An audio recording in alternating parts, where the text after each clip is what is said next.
What's good, y'all? We back at it again with another reaction of the Who the F Did I Marry series. We are on part 7.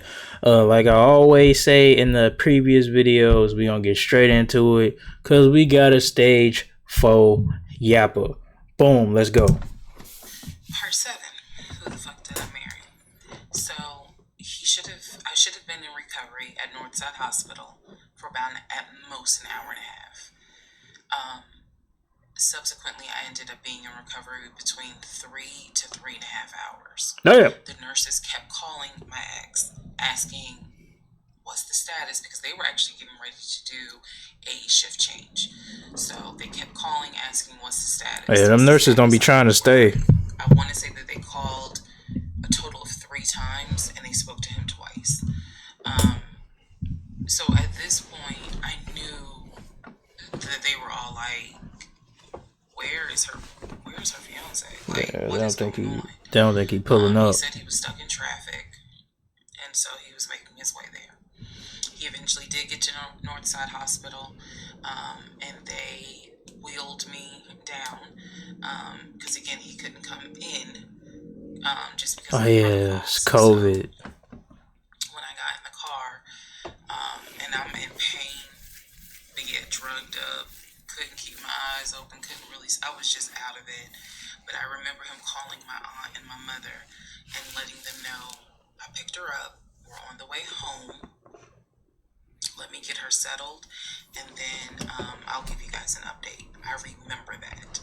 What I did not know was that he had texted my aunt and my mom and asked them to not bother me for like a week. Like, just please don't reach out to her. Let her just rest.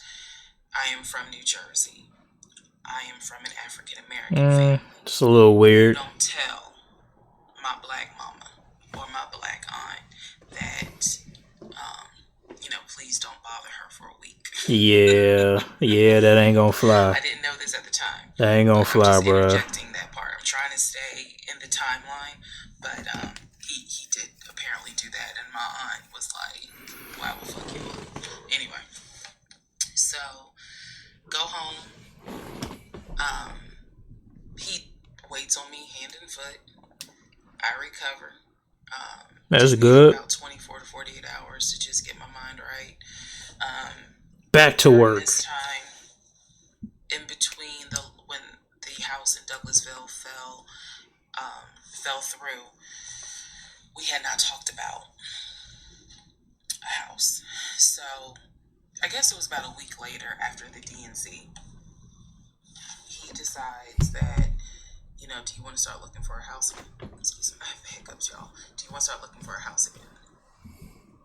Because of what happened with the house in Douglasville, I felt like I was smarter this time to say, I want to be involved in every aspect, because I don't know what the fuck happened. About time you smartened up, man. You just been getting punched in the face and not punching back.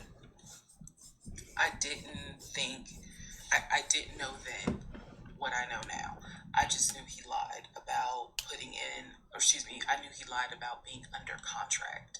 So, I told him, I said, I don't want to work with your friend who I've never met, never talked to. I know that he has talked to him, because he's talked to him in front of me.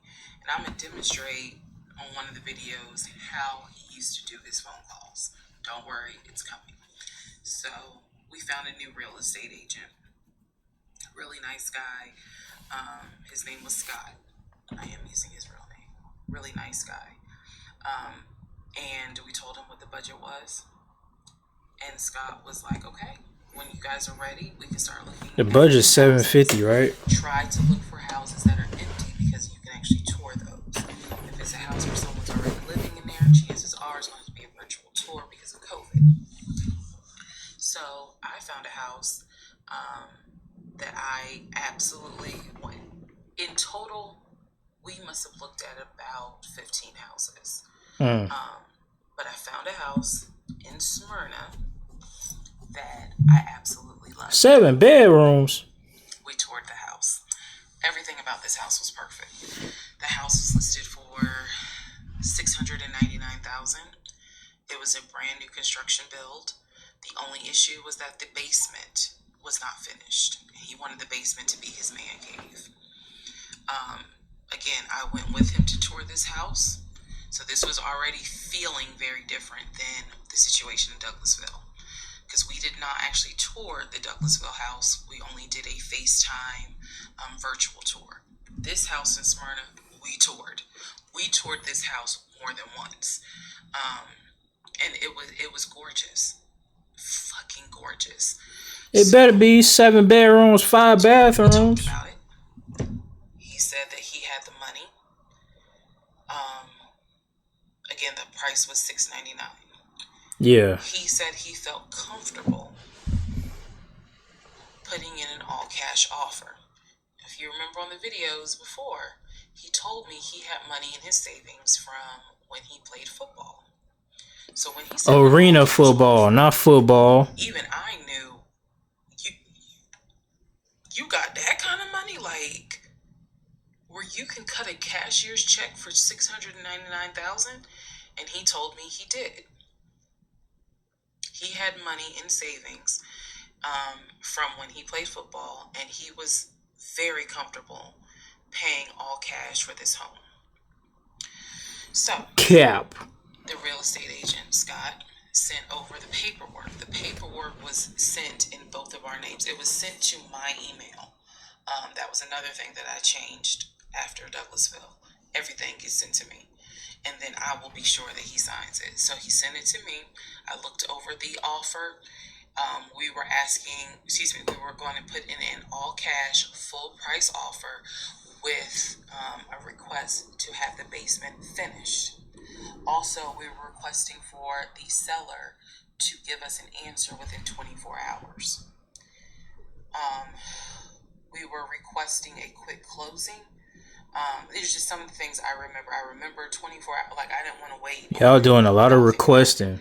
24 hours, let us know if you're accepting the offer or not. And then also a quick closing, because it was a new construction. So we didn't have to wait for the current tenant to move out. We didn't have to do that. So I watched in our bedroom as he pulled it up, because it was a electronic document. He signed his name to the offer for $699,000 cash. He requested again. The seller let us know in 24 hours. Him signing that thing don't mean doggone thing. We submitted the offer at around 6 p.m. We were requesting that by 6 p.m. the next day, they let us know if the offer was accepted or not. I watched him sign the offer. I sent the offer back to Scott from my email. All parties had signed. Scott texted us and said, I got it. I'm submitting it. I will let you know what they say. Let's go into part 7. Sorry. Let's go into part 8. I was about to say, I thought I was tweaking. I thought I was tweaking. That's it for part 7. I'm kind of interested to see how he finesses his way out of this, because she seems to be smartening up a little bit in regards to getting more involved in the business that's taking place. But I have a feeling he gonna finesse his way up out it. I just don't quite know how. So yeah, stay tuned for part 8, man. Yeah, make sure y'all like, comment, subscribe, because y'all watching the vids, but ain't nobody subscribed. So, you know what I'm saying? Make sure you do that for your boy. I will highly appreciate it. I will see y'all in the next video. Peace.